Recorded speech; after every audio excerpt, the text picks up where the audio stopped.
So again, what happens at a powwow? What are the events? I know we talked a little bit about the dancing, but explain to me what happens over the 2 days, or 1 day, or 3 days that a powwow happens. Well, it's sort of like it revitalizes it. You know, in the wintertime, you've kind of got laid back, and when you come back and you get back in the circle and you dance with friends and strangers, all friends but strangers sometimes, and it just like brings you out of the winter and gets you squared away to meet the new seasons coming on. When you was asking a while ago about the regalia that I wear, the headpiece is a roach. It is made from porcupine hair. Then this is a breastplate, which is made of bone. We always wear some type of a traditional ribbon shirt. You use the bells on your ankles, and the sound of the bell, that just keeps you in time with the beat of the drum. And the beat of the drum is just about like Mother Earth's heartbeat. You know, we really hold that sacred. So sometimes I wear, depending on the regalia that I wear, below the bells would be fetlocks. They're made of Angora hair, sort of long, and it flows with your step. And I understand that if an eagle feather falls on the ground, everything has to stop. They stop that. That's sacred. They stop that and do a certain ceremony to bless that. Because you don't want an eagle feather. We really honor the eagle. And so when it should happen to fall, everything stops until that's taken care of. You don't just go pick it up, you know, you go through the ceremony. Okay? Thank you. Okay? Oh, you're welcome, sir. I'll shake your hand first. Oh, okay, okay.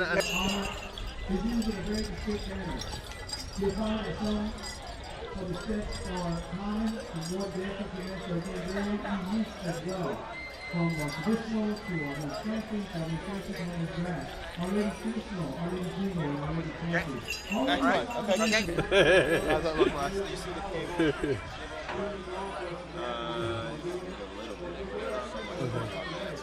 Too much? Try Go and back? hide it a little bit? Uh-huh. Or you want to come in a little tighter so it's not... Okay, any way you want to do it. No, so you want to come in a little tighter so you I just here? You're good now. Okay. Okay. So No. we're going to start off with your name and your title, if there is one, and spell it for us, please. Okay. And you're going to look at me. Okay. Oh, And then I'll ask you some questions. okay. My name, they know Oh, me. not yet.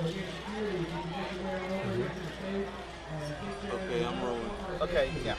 Well, over the years in the powwow circuit and dancing, most people know me as Jack Rainmaker Peterson. But I prefer Rainmaker. It's a name I earned over the years in meanings, a lot of meanings behind it, and I really earned it. So with that, I am also known as Alfred E. Peterson Davis. That's my father and mother's name. Davis and Peterson, my father's name. Our ancestry makes up of what they call the people and nation, First Nation, Nanticoke. We're the First Nation. Our people came from New York State, southern part of New York State, into Pennsylvania, New Jersey as well. And we were mostly hunters, fishermen, and warriors too, though we don't get credit sometimes, we don't. But we are. We were great warriors and fighters too at one time. And my outfit is basically Northern Plains style. In the old days, it was dressed similar to this here in ceremonies. This I have in my hand, if you can see this. Can you see that? This is called the Rainmaker Spear. It's my own invention, honoring Chief Snake of Moravian Town in Canada. He was my friend, and I honored him when I made this represent lightning. He was a man of power to me. He had much meaning to me. This honors him. The staff I have here represents myself over the years of life. What it all means to me. Everything here has a meaning to me. The bird in the front. You see the little small birds in the front. That's a starling. The starling bird means something to me. His feathers, as you can see, little spots on top, represent raindrops to me. And I like their call. When they give certain calls, I like to hear them call. So they have a meaning and they warn me of things at times. And other things you see here, hair. The hair represents the horse, which it is the horse. He was a thing that my great-grandfather used to ride. In the old days, he was in the Civil War. He was a Yankee soldier. I'm very proud and honored he was my grandfather. Other feathers here have great meaning. This feather here, the ones you see here, these are from the vulture. Vulture has great meaning. When you see the vulture in flight, you know something is near. Something is near. The other white ones you see here, what I call my little friends, they're from New York City. These little birds are called, as you know, the pigeon. And I honor them. Most people look at them as a bad thing coming in the park. But to me, the pigeon is a little thing of life, like we are. And these here ones are swan feathers cut down. These are swans. This was given to me by friends of mine on the Puspatuck Reservation which is in south part of Long Island. And the stamp itself, it represents the bow of lightning from the sky. My outfit, like I said, basically in Northern Plains style with the breastplate piece here of the old days, like a harness, they would call it a harness. My headdress is unusual with the crow's head on top, which is my own interpretation of honoring my crow, who's a spirit to me also. The crow has his mouth open, speaking. Feathers are a variety of different types of feathers that were given to me as gifts from different dancers. Some I found in woodland areas and so forth. My paint on my face, a lot of people wonder what it means. The lines represent raindrops. The lips are painted black because I'm a northern traditional war dancer. As a war dancer, when you go to war, you don't go to war thinking of peace. You go to war thinking of death. By painting the lips, I'm speaking to someone in the spiritual world and dancing of death and fighting. That's what that represents. The lines represents my name, Rainmaker. My cuffs, these fancy cuffs, in the old days it'd be one cuff on your arm and you were shooting the bow and the arrow. So the cuff would block sinew cord from the bow, striking your wrist, cutting your wrist. So these are popular with me. Flashes here represent lightning. Flashes of lightning when I'm dancing.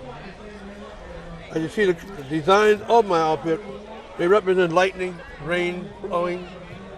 This represents this cloth, scarf, represents different things of rain, snow, whatever, how you receive it. And I have many things. You're going to ask me which one you want. These represent the thunderbird, the eagle, the designs you see on my armbands. What else? My moccasins are basically Eastern style moccasins. My moccasins are basically Eastern style moccasins, decorated in color for flash and dance.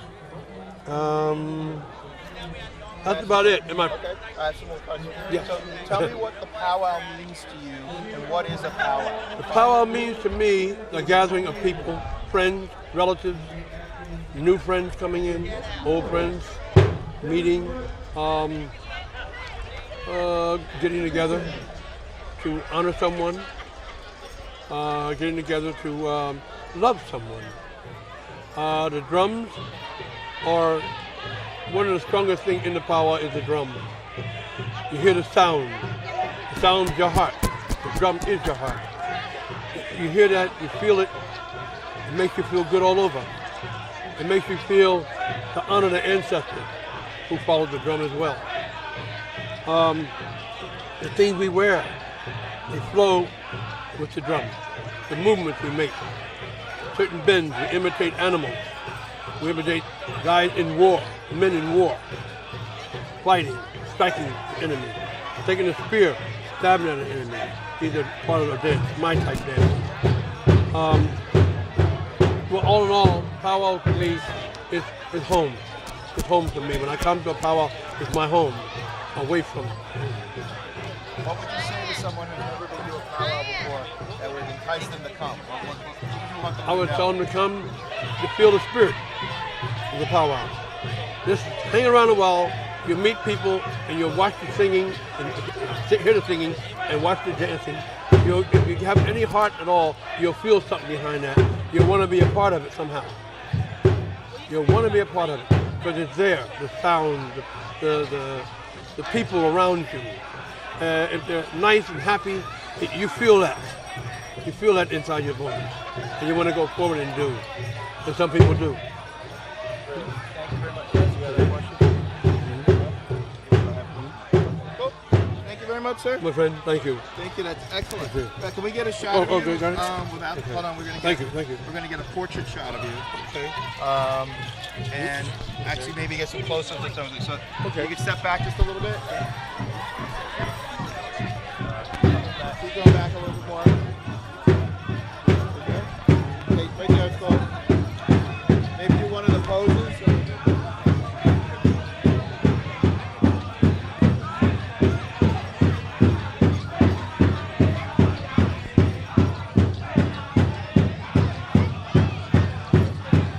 Okay, great. Thank you very much. Okay, guys. Now, I'll ask you a bunch of questions, and you can talk as long as you want about the subject. So look at these. And the first thing is I want you to tell me your name and spell it for us as soon as we're ready. Hey, I'm rolling. Okay, tell me your name and spell it for me. My name is Trinity Norwood, Trinity. My ceremonial name is Happy Dancing Feather. In Lenape, that's Kanamit Kane Kekwe. Great. So explain to me the purpose of the shawl in the dance, and tell me about your outfit or costume or regalia that you're wearing. I'm a fancy dancer. I wear a shawl over my shoulders. It represents humility. I'm sorry. Buster. Buster. Sorry, excuse me. Okay, start again. I'm a fancy dancer. I wear a shawl over my shoulders. It represents humility and becoming a woman. Fancy dance is a newer dance compared to like women's traditional or men's traditional. It actually started because men were doing fancy dancing and the women got jealous because we could do it better, and we put shawls on our backs and began to dance. And tell me a little bit about fancy. I noticed that there's lots of different dances that happen today. What are we looking for in the competition of the fancy dance, and what is the meaning behind it? In fancy dance, the goal is to look like a butterfly. There's a lot of jumps and kicks. It's very high energy. The more colors you have, the more judges will notice you. And that's the goal of it. So does the shawl represent your wings, or is there some connection between the shawl and your fancy dance, or that's your Well, there's a connection. The shawl should represent the wings. The goal of the streamers at the end is to flow and look in the wind and look beautiful. So, tell me, what does a powwow mean to you? What is a powwow? What does it mean to you? A powwow, I guess, for a definition of a powwow, it would be a large public gathering. But to me, it's more than that. It's a time where I can share my culture with other people who might not understand, but they want to embrace my culture and learn more. It's a great time for me to meet new Native people all over America. I met some people here from Arizona. It's a wonderful experience. And tell me a little bit about one thing. What would you say to someone who has never been to a powwow? What would you tell them to entice them to come? What would you do to get them interested in being there? There's a lot of food, a lot of learning, a lot of fun. There's plenty of interaction, wonderful vendors, and you will meet people here that you would never meet anywhere in the world. I don't know if you can speak to this, but I'll ask. Someone may come who doesn't know and look and see that the people in the arena who are dancing look African American, they look Caucasian, they look different, but it's mainly Native Americans. Talk a little bit about how Native Americans look, or what are the different tribes? Stereotypical Native American. Actually, I've been told on quite a few occasions that I don't look Indian. But the question comes up: what does an Indian really look like? We all look different, just like my older brother and I look very different, but we're still related. It's race is something that's in your blood. It's not exactly what you look like. And I understand that many different cultures are welcome into the sacred space of the dance. Yes. Can you talk a little bit about that? Well, actually, we usually have a little bit of interaction during a circle dance. We let everybody come out. During the veterans dance, all veterans are allowed to come out and dance. and we even do a church service where anybody can come. We want to open our culture to people so they can learn about us and don't just see, oh, there's the Indian girl walking over there. And your father's a pastor? Yes. He's Christian. How does that meld with the spirituality of being a Lenni-Lenape? Actually, my tribe, our religion was always monotheistic. So converting to traditional Lenape spiritual ways to Christianity wasn't that difficult. And actually, most of our tribe is Christian. And the spirituality and the Christianity mix wonderfully. We at our church, our prayer circle, we smudge, we read the Bible. It works perfectly. We feel fine. Thank you. Sorry to ask you so many of the more adult questions, but No problem. I wanted to get, actually, I have one other question for you. What would you say to a young person? I asked you the general question about what would you say to entice another young person to come and experience or be interested in coming to a powwow? Lots of food, lots of fun, and it's a really nice hangout spot. I guess I could say it's not a strict strict schedule. You get to walk around, you get to see what you want to see and what you don't want to see. And you get to ask questions. You can walk up to anybody and take a picture. Excellent. Thank you very much. Thank you. And I'm going to take this, actually I'm going to let you pull it through. Okay. And then if you could just stand there for a second, we're going to get a shot of you. Okay.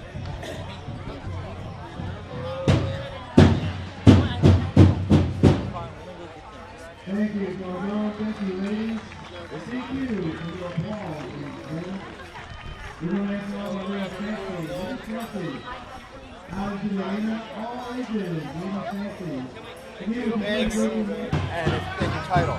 Okay, I'm Chief. Hold on. Okay. Wait for the camera to get Okay. So tell me your name and your title. I'm Chief Dennis Coker, and Coker is C-O-K-E-R. I'm with the Lenape Indian Tribe of Delaware, based in Cheswold, Delaware, in Kent County. And we're the only Native American group in Kent County, Delaware. So we are a sister tribe, actually, to the Nanticoke Lenni-Lenape Indian Tribe of New Jersey.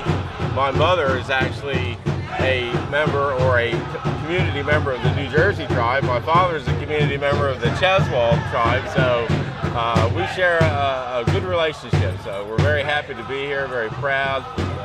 It's a great day for us. Great. So tell me the meaning of a powwow to you. What is the purpose and meaning behind the powwow? The powwow is simply a celebration of our life, our existence, our continued existence, and we use it as a way to demonstrate our Indianness to the greater community that we find ourselves living in today. It's a celebration of our spirit, a celebration of our customs, our dances, our music, our drum, the heartbeat of our communities. So it's just a day of celebration. And explain to me what happens at the powwow. It started off with the grand entrance, and then there Well, was... we typically have our grand entry. We celebrate our staves, our tribal staves, and then our flags. The United States flag, and possibly in New Jersey here the Jersey State flag. So we celebrate them, number one, and then we honor our veterans. We very, very adamant about honoring our veterans, our warriors. Who protect us in our lands. And then we move into the celebration of our elderly. And in case of today, which is a dancing, a powwow, a competition dancing, then we celebrate our dancers. Throughout the day, there will be different dancing competitions, and intermittently there will be intertribal dances where everybody's encouraged to come in. The Indian as well as the non-Indian is invited to come in and celebrate with us. And then they'll finish up with the competition dancing, and we'll come up with some winners for the different classifications. And then we retire our colors at the end of the day. We'll have a little bit of a ceremony to retire the flags and the staffs that were honored earlier that day. Okay. What would you say to someone who's never been to a powwow before to entice them to come? What will they find when they come here? Well, I think they'll find a lot of community camaraderie. Native Americans use their powwows for the different communities to get together and celebrate each other to recognize the sovereignty of each community that exists out there. So as for the non-Indian, I think it's just an opportunity for them to see another culture, to see another way of life, to really experience what it's like to be native in America today. I've overheard some of the people here speaking who don't necessarily quote unquote look Native American. Mm-hmm. For someone who has never been to a powwow before, can you talk about what a Native American actually looks like? Well, a Native American, it looks like everyday people today. I mean, we have, we're 400 years after contact now, and there has been a lot of mingling of even the Native American peoples themselves. Our particular, community in Cheswold, we have, of course, there are some European ancestry that's been mixed into some of our blood, but to a great extent. So you may find some blonde-haired Native Americans. I mean, I've got a brother and a sister that both have blonde hair. So it's just it's a I don't know how to explain it. We know who we are. We can tell each other. Native Americans can very easily identify each other, because I know as I move from community to community, I'll see people that look like people in my community. And I said, that guy's got to be Native, you know what I mean? So, and as I go from community to community, I run into distant relatives. I was in the Ramapo Mountain community a couple of years ago, and I met a guy by the name of Dennis Salmons. And come to find out, a member from my community had moved to his community in the 1850s, and there I run into a cousin up there.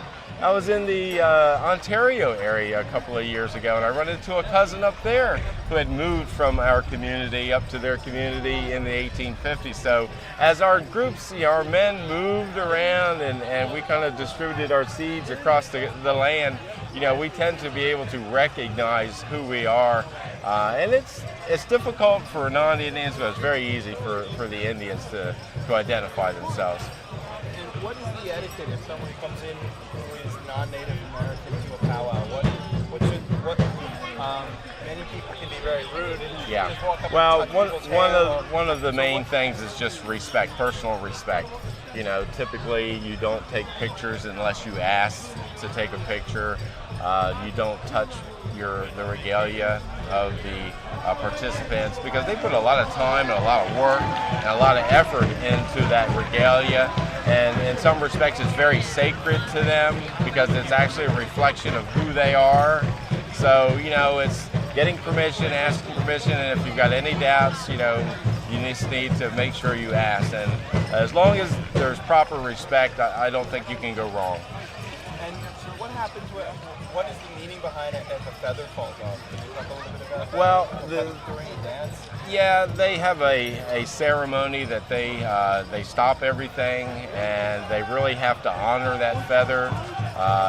Especially if it's an eagle feather or a sacred feather, it has to be retrieved properly, and once it's touched the ground, then it has to be blessed again, and I'm not sure whether they return it to the regalia that it's fallen off of, or actually it's disposed of because it hits the ground. So I'm not very clear about that, but it's a very, very sacred ceremony that they do, because they just stop the whole proceedings, and go get that feather, so it has an extreme importance to the Native Americans. Can you talk a little bit about some of the traditional food you might find at a powwow? Well, you've got your fry breads, which are very popular.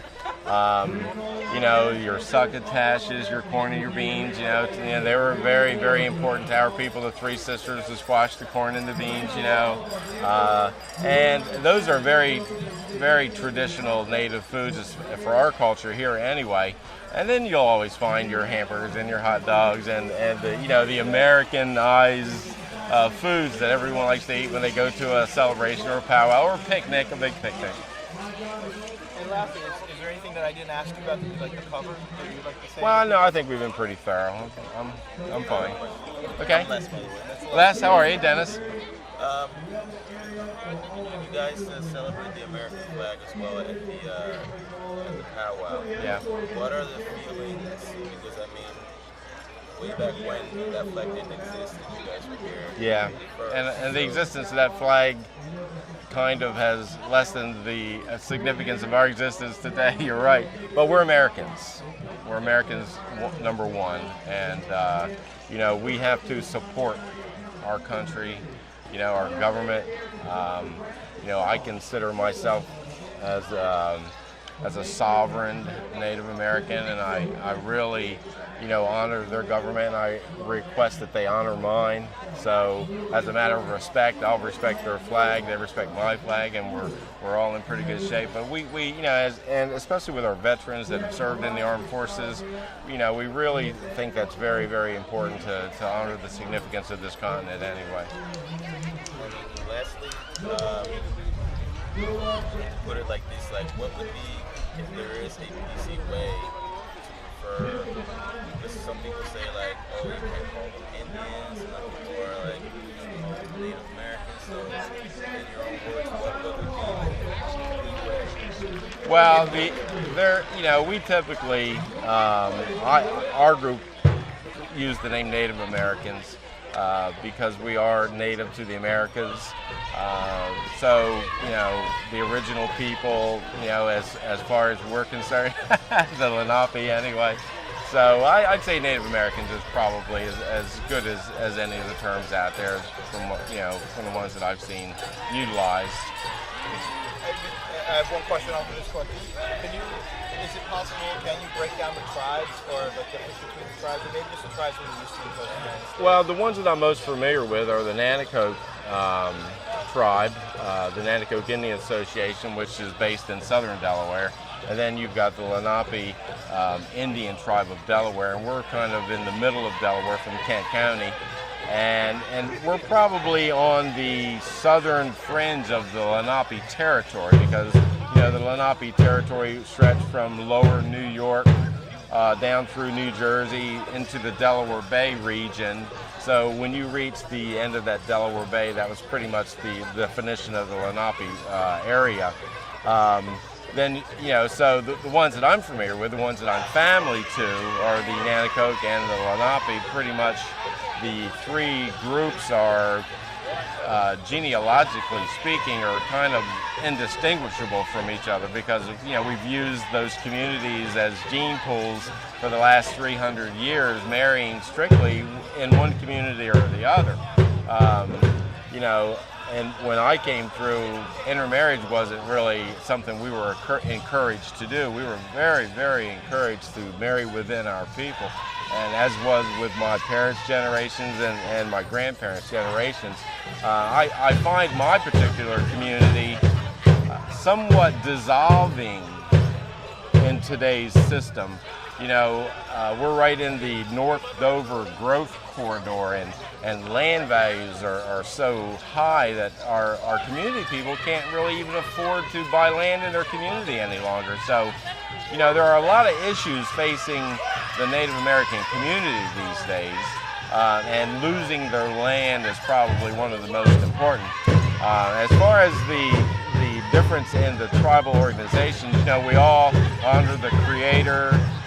We all, you know, are Eastern woodland in this particular area. There's this northern and a southern woodland style of dress and dance.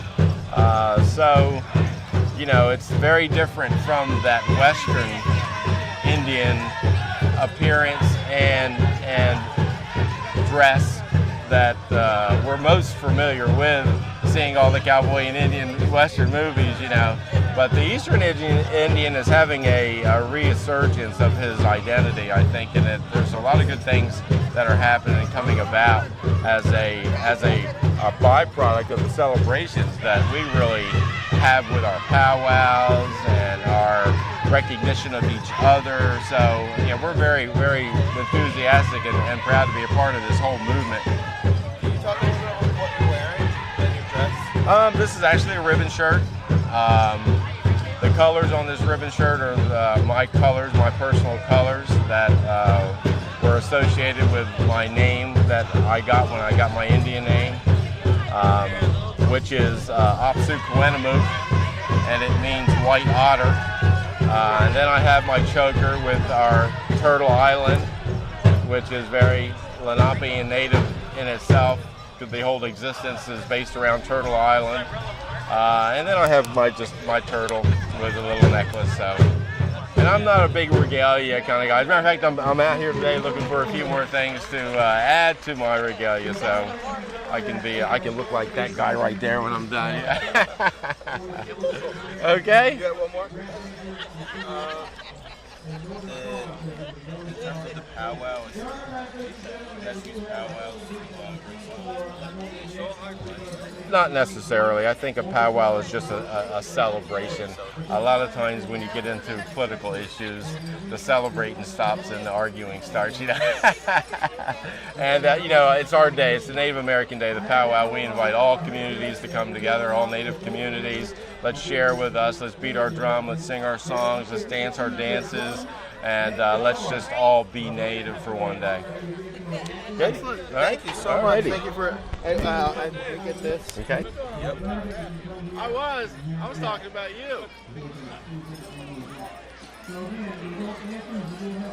It's called nervous laughter. Nervous laughter. You've heard good. Okay, cool. Thank you. Thank you. Is there anything you want me to talk? No, Megan knows what she's doing. She's good. All right, I'm sorry. Okay, yeah, I've been checking on it. Is it better that I'm down here? Yeah. She's looking this way. So you're gonna look at me. I'm gonna have to kneel for this. I'm gonna ask you some questions.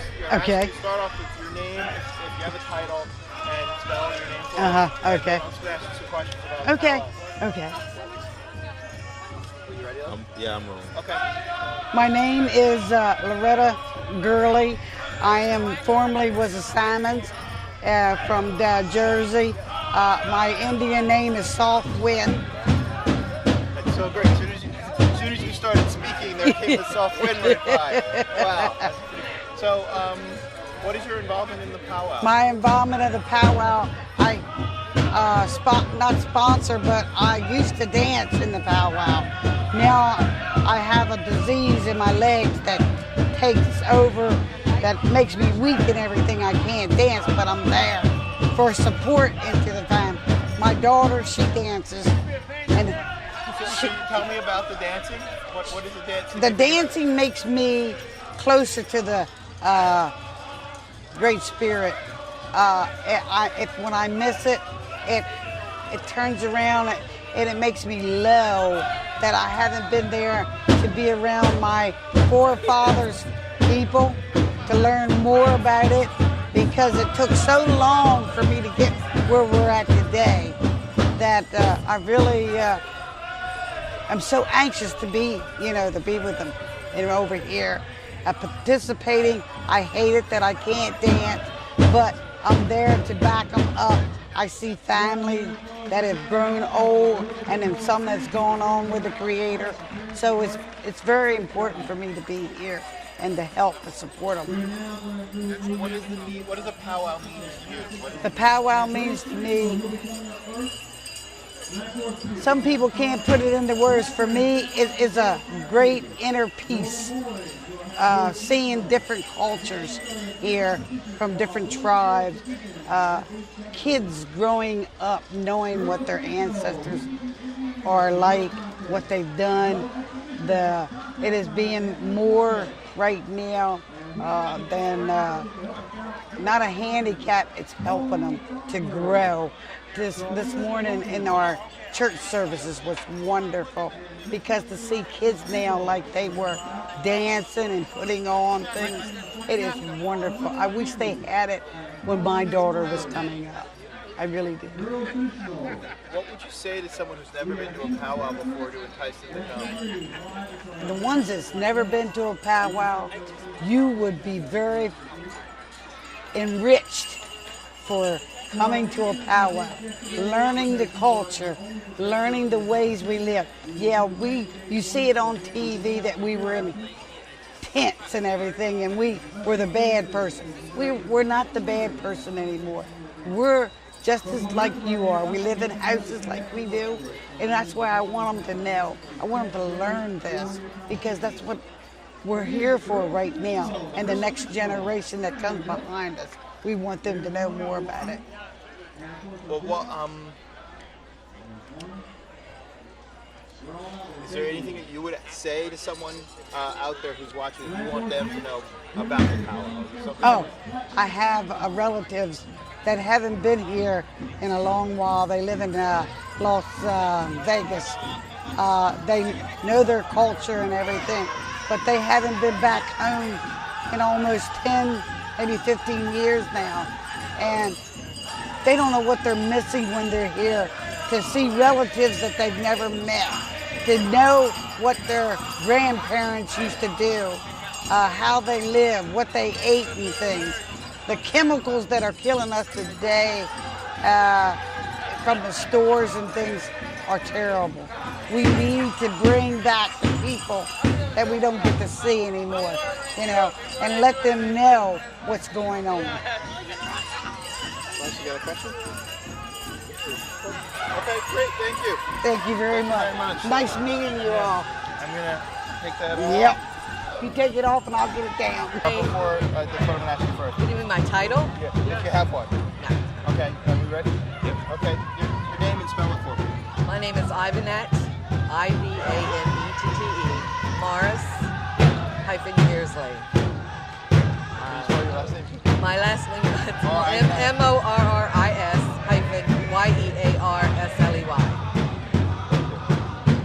And I'm basically one of the dancers and regalia maker for the people. And can you tell me what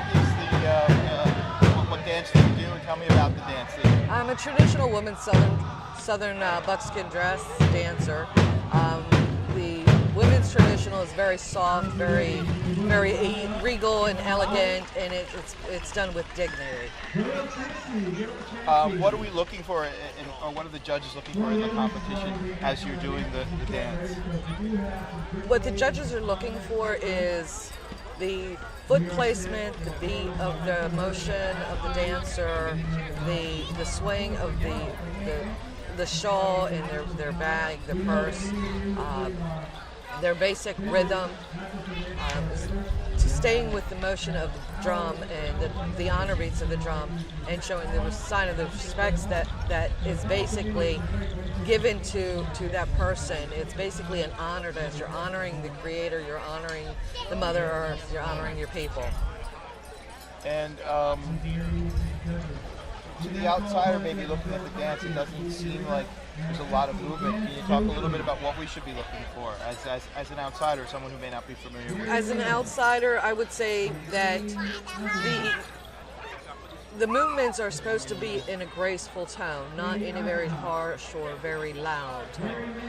As with grass dancers or fancy dancers, theirs are loud and robust, where a traditional female dancer, it's very regal, very elegant, very soft. It shows grace. And could you talk about the importance of the shawl? The importance of a shawl is basically it's almost like putting your arms around your children, your family. It's a sign of womanhood. This shows you that who you are is a respectful elder woman, and that you do not enter a ring without your shawl. It's a sign of disrespect. And tell me, what does the powwow mean to you? It means gathering, it means friendship, it means seeing people I haven't seen in a year, it means the closeness, it hands down tradition, and it's also a learning method for us to teach people that don't know about us. And what would you say to someone who's never been to a powwow before? What would you say to entice them to come? Come, see us dance, enjoy good food, good friendship. And is there anything out there you could say to someone that we haven't talked about yet? We haven't talked about yet? Anything that you want to say? If you could say something, if you could stand on a podium and talk to everyone in the country, what would you say to them about the powwow? We're still here, and we're not going away. When you want to learn, we're here to teach you. Excellent. Thank you very much. You're welcome. Okay, I'm going to take this off. And if you could stand back, we're going to get a shot of you. What are you asking? All sorts of stuff. We need to get a portrait shot. Ah, okay. That's why it's a smile.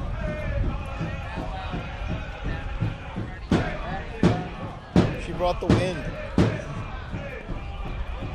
Thank you. What did I say? The good things. You ready? So I'm going to ask you a series of questions, but you can also talk about anything you want that relates to the powwow. And I'm also going to ask you, you're going to ask you to spell your name and give me your title if you have one. Okay, ready? Title. Like, are you a chief or are you, ready? Tell me your name and spell it for me. Well, my name is Mark. I'm looking at you. My name is Mark Quiet Hawk Bull. I'm the tribal chairman or tribal chief of the Nanticoke Lenni-Lenape. I've been chief for off and on for about 33 years. There's been other people that picked up the load when I couldn't carry it. And how do you spell your name? Markgould. There we go. So, what is the job of the chief? What do you do for the community out here? Well, I thought that being a chief means that you're sitting on top of the pyramid, you know, looking down at your subjects. But it's been a long time since I learned my lesson. Actually, if you turn the pyramid upside down, whatever problems there is, it's kind of your job to try to solve it, regardless of whether you can or you can find someone else to do it for you. But that's the job of the chief. Big job. And yeah, you must like it because you've been there for 35 years. Well, it's rewarding. See, if you really think about, with our people, we were living in silence because most of our elders, even when we reorganized back in the 70s, most of our elders were afraid that they would be taken off to a reservation. Now, they didn't want to talk about their Indian heritage. Well, we found out that we were the ones without jobs, without education. We were without almost everything. And the silent Indian had to proclaim his being. You know, we had to tell people that we are here. And during this, in these last 200 years, we've separated. And the job that I took on was to try to bring our families back together again. When we reorganized in 70, I guess it was 76, 77, we had 800 people that would come out of the woodwork and proclaim their heritage. And one of the good parts about it, we had to do a genealogy for the state. You know, the state said you have to be legal. I said, okay. When we did the genealogy, we found out that all 800 people were actually closely related. Now, the corporation, now you have to understand there's more than just Indian tribe. The corporation is a 501c3. There's 3,800 people that are closely related. There's another 7,000 people that refuse to join anything that has to do with the government. They're all closely related. So in this area here, in fact, most of the people that you see at the powwow here, you have a lot of spectators, but I'd say 90% of them are our people. They're our families from Cheswell, Delaware, Millsboro, Delaware, and all around New Jersey. And this is one of the biggest accomplishments that I think the tribe has done, is bring the families back. So that leads to my next question. What is the meaning of a powwow? What is the purpose of the powwow? Well, see, this is the shame of it. See, we had a gathering 2 weeks ago. The gathering took the place of those picnics that we had to keep the families together. We used to have a farmer's picnic. Each church that was part of the tribe had a special time when everybody come together. You might have 2,000 people at these picnics. Well, we still have our family gatherings. We have 2 spiritual gatherings a year. But the powwow is for a completely different reason. The powwow lets other Indian tribes come and associate and have a good time with us. The powwow also is our means of supporting our youth and elders programs that we have for the rest of the year. The monies generated here will support the programs that we're trying to make sure happen. Is that pretty much what the funds are used for most powwows, or is that specific to your powwow? I would never answer that. Okay. I don't have a clue. Each tribe has its own agenda. What would you say to someone who's never been to a powwow before? What would you say to entice them to come? Someone who doesn't know about the culture, what would you say to get them to check it out? There's the other part that I didn't talk about with the powwow. One of the things, if you read most of the books, it stereotypes a Native American or Indian as being a savage. But the thing of it is, when when the European came here, they found a culture that was very spiritual. They tried to do away with it. And what we're trying to do now is we're trying to let the outside public, the non-Indian public, know that we are still that same spiritual person. And we have gained, by the powwow, we have gained a lot of new friends because we're teaching them to understand why we are like the way we are. And we are different. I mean, I don't know if you can tell since you've been here today, we are a different breed of people. We act different, we think different, and most of it has to do with love, you know, really, respect and love. And are those the values that someone should come to a powwow with if they're coming to learn about or to take part in? Well, a lot of the people that come to the powwow, they learn just by associating with us. We try not to demand anything, but we will call your attention when you show disrespect. But we try to do it in a very nice way. And I'll be honest with you, I've been doing programs for school kids for 30 years. And it's the biggest honor for me to walk down the street and have some adult come to me and say, Chief Gould, I remember when you did a program when I was in the 3rd grade. You know, that meant that we are doing the right thing. And the Creator's guiding us and we're doing what the Creator asked for us. I have a really good question for you, but I want to save it till the end. Can you talk a little bit about what you're wearing? Okay. What I have on right now is a Oklahoma straight dance. Now, if you see all the regalias that are here today, when you're talking about a powwow, you're not talking about our tribal regalia. This is something that we do because I'm comfortable. I used to be a traditional dancer.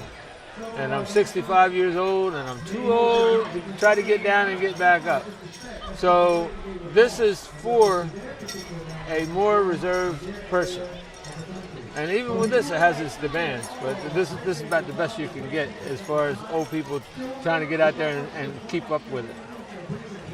Well, you don't look that. You don't look 65. Well, see, you're trying to get money out of me. No, You can't get. Okay, so my question, you told us a great story yesterday about the cow. Oh, no. No, see, you're trying. So my question for you is, how can you talk a little bit about the history? You talked a little bit about earlier, but the history, because Buster and I were talking about it after you told the story yesterday, and I said, okay, if I don't know that, I said, were the Native Americans like the guest workers are now? And he said, no, because you couldn't even come out and do the menial labor jobs. You didn't want to be found out. So can you talk a little bit about that history, and then connect that to the importance of the powwow and what goes on here today. Well, let me. I do this frequently. I want to tell you the story, and I told this. I might have told it yesterday. There's 3 brothers, and this is in this area here, and this is a typical 3 brothers in any set of our family. One lives in Greenwich, which is a rich, historic town. One lives in Ferriton, where most of our people really have stayed.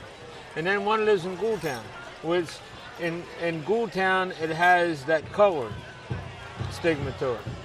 And because the 3 brothers lived in the 3 different towns, and they all 3 were farmers, the one that lived in Greenwich was able to sell his wares much easier. The one in Ferriton, he was so-so, but the one in Ghoultown, he really caught the dickens. Well, they made a pact. We'll associate during family gatherings in church, but when we see each other in Bridgeton, we won't talk to each other. Well, that worked. But see, the next generation, and then the next generation after that, they forgot who their cousins were, because they actually stopped going to those family gatherings. They stopped going to the farmers' picnic. They didn't want to be associated with their cousins. Now, we got off the school bus at Bridgeton High School, come from all these farm districts around. And the children would not even speak to their first, second, third cousins. Would you believe it? A lot of them didn't know that they were cousins. Well, in the early 70s, late 60s is when we decided that we have to do something about this. And that's when we decided to bring the families back together at what cost, whatever cost. Some of the elders were afraid, but our job was to bring the family. And that's what we've done. And this powwow is one thing. One of the things that a lot of non-Indians ask, he doesn't look like an Indian. And we ask, what's an Indian look like? And I can go get brothers and sisters that look entirely different and tell them to pick out the Indian in the group. But they're all the same blood, mother, father, same thing. And this is the whole thing right here. That was the stigma that kept our people separated. We learned prejudice from the non-Indians. Now we don't have that same thing. We accept, if you're my brother, you're my brother. That answered the question? Yes. Is there anything that you would like to say to anyone out there who may not have never been to a powwow that you would like to say to them if you're watching the video? Well, you don't really find out who we are and what we're about at the powwow. But if you come out and sit down and talk to somebody, you will definitely enjoy it and you'll get a good lesson in life. And it doesn't make any difference if they're 5 years old or if they're 95. You will get that same lesson in life. We start out early teaching our kids about the Creator and Mother Earth, how to respect the things that are around us. So come out and find out. You good now? Excellent. Anything that I didn't cover, you guys? I've been married 5 times. So a non-native can come to a powwow, and what would be the proper protocol for them to come to you and ask you about your history and find out and get more information? Well, it's not just like that. See, there's no protocol in love and friendship. See, as long as you respect me, I'll tell you almost anything that you want to know. And our biggest thing is, see, non-Indian people find out that they have Indian blood. And most of the people, and I'm talking about you two guys, the same thing. You have some Native American blood somewhere in the background. And then all of a sudden you find out that, hey, look, I've got this blood, but I don't know anything about it. Well, the hardest thing for us to do is to help you with your genealogy. But if you have a little pittance of it, sometimes we can help you and show you where to go, or even tie you to certain families. Even though you came from Georgia, Alabama, Texas, that's one of the things that we do. But see, then most people that have a little bit of Indian blood in them already have that respect. They don't have that disrespect. When they come, when they ask the question, they ask it in the right way. See, there's different things that I do. As an Indian, I would give you tobacco. I'd give you a cigarette or a pack of tobacco. This means thank you in advance. We don't expect that from non-Indians, but you can tell. I mean, if you see me all day long around here, you'll see the love that I get, and I'm so appreciative of it. I get a lot of hugs and kisses, But seriously, that's what it's all about. You come with the right attitude, and everybody here will help you. Everybody. Thank you. We're gonna get a portrait shot of you.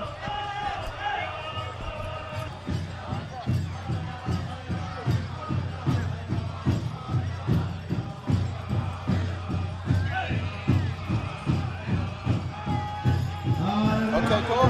Thank you very much. Oh, it's good. We ready?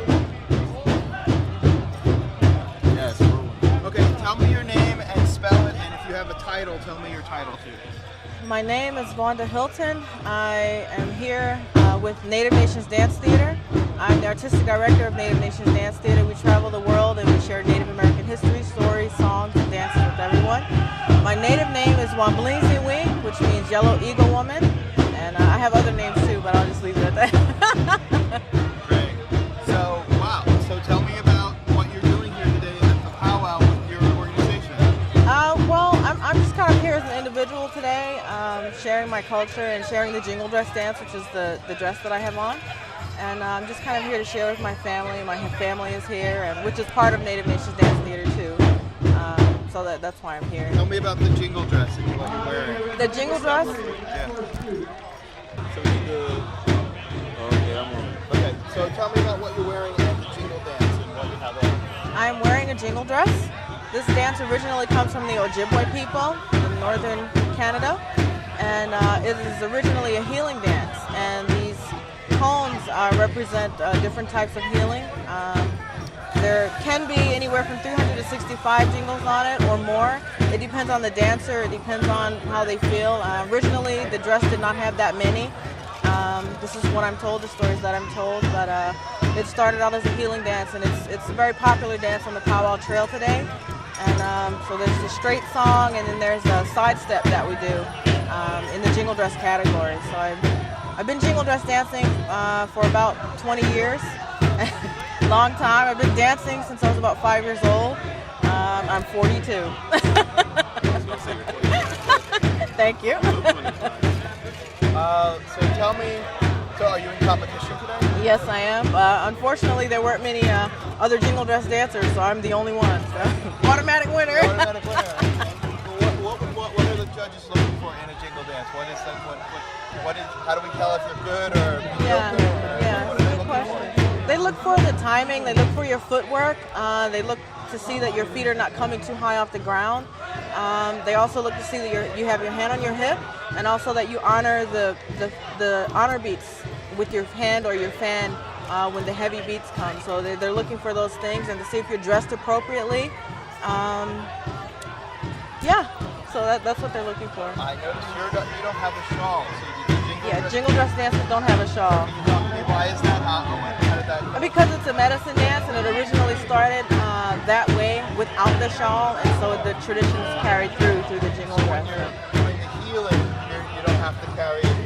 The shawl is more. Well, I don't know. Explain it. I don't know. The shawl is more representative of the love and the caring that the women bring and keep and pass on through the families and through the family lines, because they are the keepers of the blood. They are the ones that pass things on and keep the traditions, and the shawl is representative of that.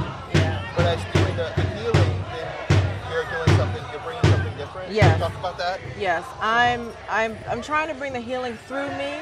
I'm not saying I'm doing a medicine dance. I'm not trying to, I hope that when I dance that people have a good feeling. So, yeah. That's wonderful.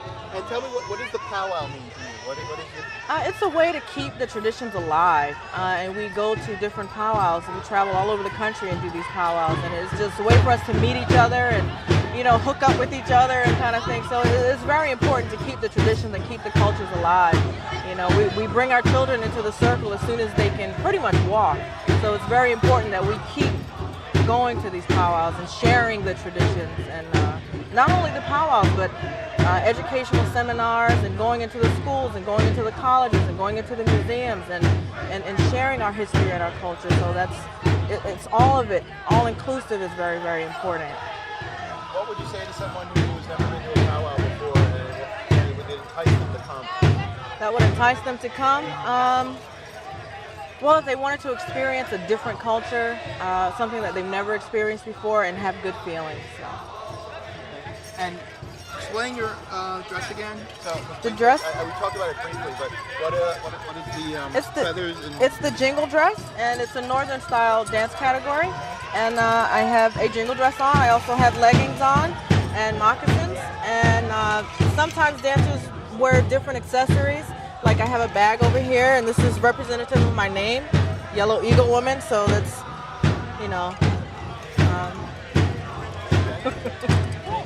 Thank you very much. Thank you. And I'm gonna ask you to stand over there. We're gonna do a portrait shot of you. Okay. Excuse me. Is that good? Okay. Yeah, that was great.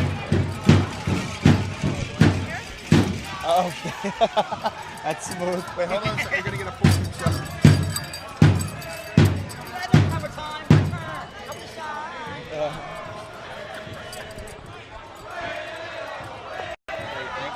Thanks.